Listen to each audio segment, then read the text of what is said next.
Hello students, नमस्कार, सुप्रभातम। हम आपको समझा रहे थे जो कक्षा जो 9 के जो पार्ट थे श्लोक वाले, उनका हिंदीनुवाद। आज हम जो हमारे जो कक्षा 10 है उसके श्लोकों का अन्वय समझाएंगे, क्योंकि वो हमारा जो श्लोकों का हिंदीनुवाद कंप्लीट होगा 9वीं क्लास का। 8वीं क्लास का भी हमने श्लोकों का हिंदीनुवाद डाल दिया है, कंप्लीट पाठ होगा श्लोकों का हिंदीनुवाद। 9वीं क्लास का भी डाल दिया है। आज हमारा चल रहा है कक्षा 10 के टॉपिक का नाम है हमारा अन्वय। अन्वय वो वर्ड कराऊंगा जो वेरी मोस्ट है, परीक्षा में आने वाले जो वेरी मोस्ट है, अर्धवार्षिक और वार्षिक, इनमें आने वाले जो अन्वय हैं किस प्रकार से परीक्षा में आता है और किस प्रकार से हमें करना होता है, वो सारी बातें मैं बताऊंगा, ध्यान से देखना। जैसे हमें हमारे कक्षा 10 अन्वय टॉपिक का नाम होगा अन्वय, श्लोक आएगा परीक्षा में इस प्रकार से। प्राणी नाम जायते हानि परस्पर विवादात, ठीक है, अन्योन्य संयोगे लाभ तेसाम प्रजायते, इस प्रकार से परीक्षा में आएगा हमारे श्लोक। और अन्वय इस प्रकार से लिखा हुआ आएगा, ठीक है, खालिस्तान इस प्रकार से, और ये कोष्टक में आएगा हमारे, इसको देख करके इसमें भरना है। तो परीक्षा में हमें क्या करना है, किस प्रकार से करना है, वो सारी बातें मैं आपको बताऊंगा, देखना ध्यान से। यानी ये श्लोक आएगा हमारे पेपर में, ये मान लेते हैं कि यही श्लोक आ गया हमारे पेपर में, आ गए ये श्लोक, ठीक है। तो हम क्या करेंगे, इस श्लोक को हमारी कॉपी में नोटबुक के अंदर नहीं उतारेंगे, नोटबुक के अंदर नहीं उतारेंगे। हम सिर्फ श्लोक नंबर, जैसे मैंने प्रश्न संख्या हमारी 9वां है, 10वां है, 8वां है, कोई सा भी वो प्रश्न संख्या उतारेंगे। उसके बाद में हम अन्वय उतारेंगे, अन्वय इस प्रकार से उतारेंगे। हम यहां पर क्रम संख्या लिखी आ सकते हैं, 1 2 3 4, इस प्रकार से क्रम संख्या लिखी आ सकती है। तो हम इसको पूरे को उतारेंगे हमारी कॉपी के अंदर, और इनके अंदर ये 4 है, ये चारों इसके अंदर भरेंगे। अब भरेंगे किस प्रकार, जब तक हमें हिंदीनुवाद नहीं आता जब तक इसे हम कंप्लीट नहीं कर सकते। वैसे तो हम भर सकते हैं, परंतु हमारा कंफर्म नहीं हो सकता। ये 2 नंबर का टॉपिक है, कितने नंबर का है, 2 नंबर का टॉपिक है, इसलिए हम बड़े ध्यान से करेंगे। हम इसे देखते हैं। प्राणी नाम जायते हानि परस्पर विवाद, इसका हिंदीनुवाद है परस्पर विवाद करने से प्राणियों को ही हानि उत्पन्न होती है। परस्पर विवाद करने से प्राणियों को ही हानि उत्पन्न होती है, एक दूसरे के सहयोग से उनको लाभ ही उत्पन्न होता है। एक दूसरे के सहयोग से उनको लाभ ही उत्पन्न होता है। तो देखते हैं, परस्पर विवादात, परस्पर विवादात आ गए, ठीक है, विवादात आ गया। अच्छा, प्राणियों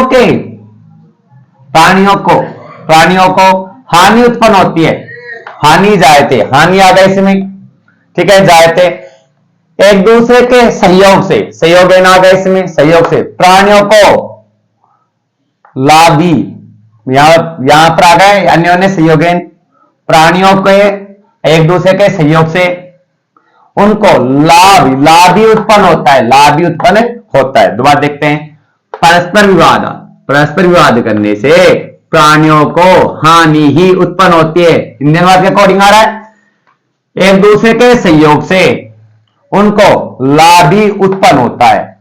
मतलब कहने का मतलब यह है, जब तक आपके हिंदी अनुवाद है, जब तक आप आराम से अन्वय कर सकते हो, जब तक आप आराम से अन्वय कर सकते हो। ये दोनों श्लोक वेरी मोस्ट है, क्योंकि श्लोकों के पाठ में आने की संभावना कम रहती है अन्वय की, जबकि हमारे जैसे कहानी वाले पाठ है, बीच के अंदर जो श्लोक होते हैं उनका अन्वय आने की संभावना ज्यादा रहती है।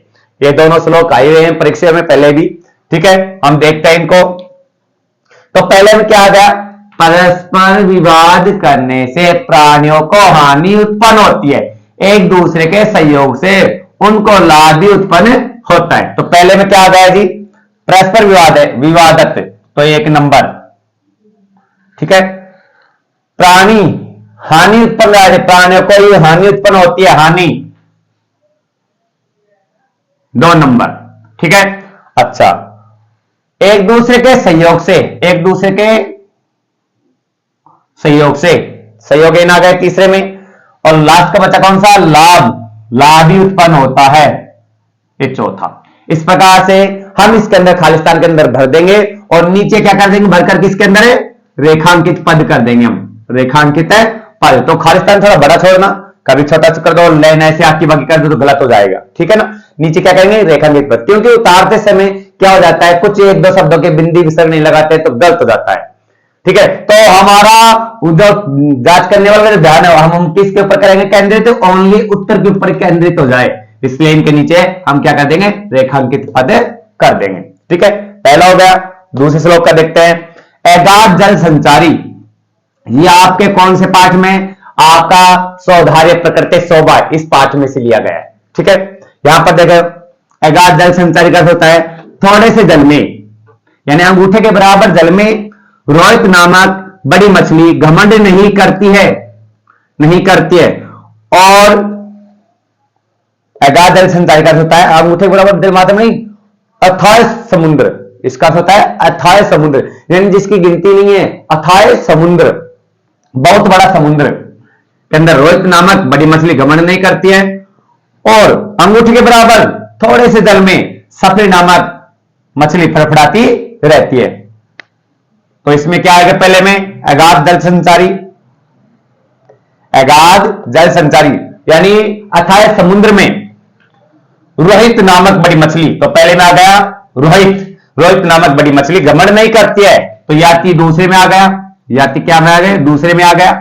ठीक है, और अंगूठे के बराबर मात्र, अंगूठे के बराबर मात्र जल में, तीसरी में आ गया। सफरी नामक फड़फड़ाती रहती है, सफरी नामक है मछली फड़फड़ाती रहती है। इस प्रकार से हमारा कौन सा हो गया, चौथा हो गया।